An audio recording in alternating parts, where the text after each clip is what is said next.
My name is Alfred Kröner. Please mirror this video.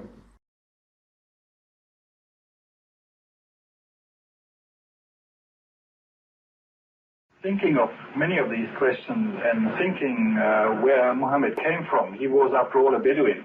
I think it is almost impossible that he could have known about things like the common origin of the universe, because scientists have only found out within the last few years, with very complicated and advanced technological methods, that this is the case.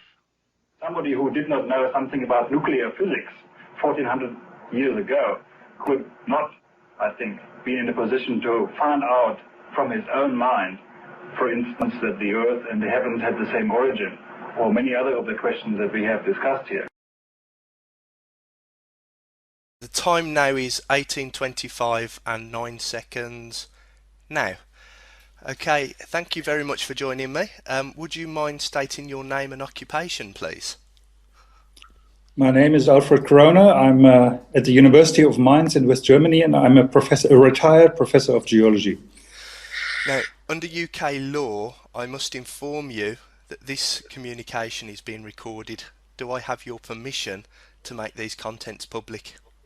Sure. Thank you very much. Now, I'm just going to ask you a few short questions.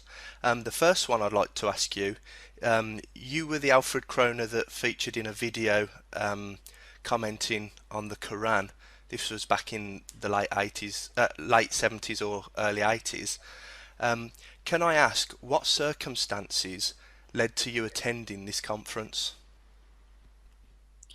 Well, there are no special circumstances. This was a professional conference where many foreigners and Arab people were meeting, because it was the first time that a major research project had been undertaken in Saudi Arabia.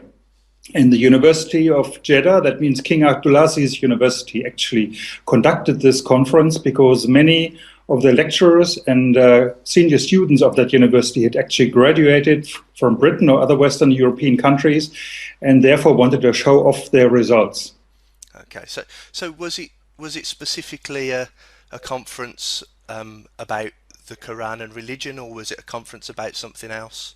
Had nothing to do whatsoever with religion. It was purely a professional conference on geology. Not a single word was talked about religion or Quran or anything. Okay. What were the circumstances which led you to being presented with religious text and then being asked to comment on it? Well, during the conference, there was an interview in Saudi TV organized by the then vice president of that particular university. And there were about 5 or 6, I can't remember so well, professors from various European and North American universities that attended this TV interview. And it was there for the first time that we were confronted with these questions. To what extent the Quran was compatible with present-day thinking in earth sciences. Okay. Your comments were later used to suggest that you thought the Quran contained information which could not have been known by humans at the time without divine revelation. Do you think that this accurately reflects your opinion at the time? Well, that was not at all the purpose and the discussion that we had. The discussion was, they were reading us certain verses from the Quran, and then they would say, is this compatible with present-day scientific knowledge? In some cases we said yes, because always is. In almost every religion there's always something that is compatible. And in other cases we say no. So there was never the question whether there was any divine circumstances or anything in this interview. Did you ever try to have these videos removed from the web? No. No? Actually, there's something that I discovered more recently. Someone gave me a Quran as a gift, and as I turned to the back of the Quran, you're actually in my Quran. So I didn't know if you knew that. I didn't know if you knew that, but you're actually you're in a holy book. I have seen this. I have a copy of this at home. I read it many years ago, but it had nothing to do with that particular meeting. Yeah. Have you looked into the subject any further since this event, and has your opinion changed since the event?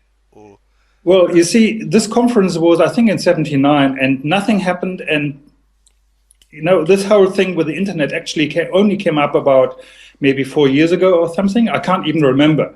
And then somebody sent me a message on the internet, and I replied and I said, oh, I'm very surprised, but this is not how it was, and so on. And then continuously more messages came. And then I talked to people in my department. We have a geography department where there are two people who are really speaking Arabic, and they're Arabists, as you would call them, and they really know the Arab world extremely well. And I told them about this, and I said, look, there's nothing you can do. You just have to live with this, leave it alone, because we can't advise you to do anything.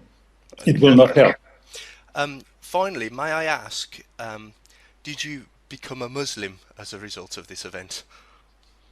No, I've never been a Muslim before. I've never been a Muslim afterwards.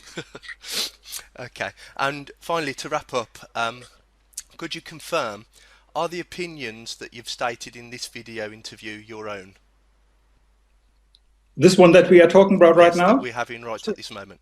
Sure, this is my own opinion. Okay. And have I offered you any reward for this, financial or otherwise? No, not yet. I won't be offering you anything either. Okay, well, thank you very much, Alfred, for agreeing to do this interview. And I will try to make sure that as many people mirror this video as possible. Sure. The time now is 18:30 and 39 seconds now.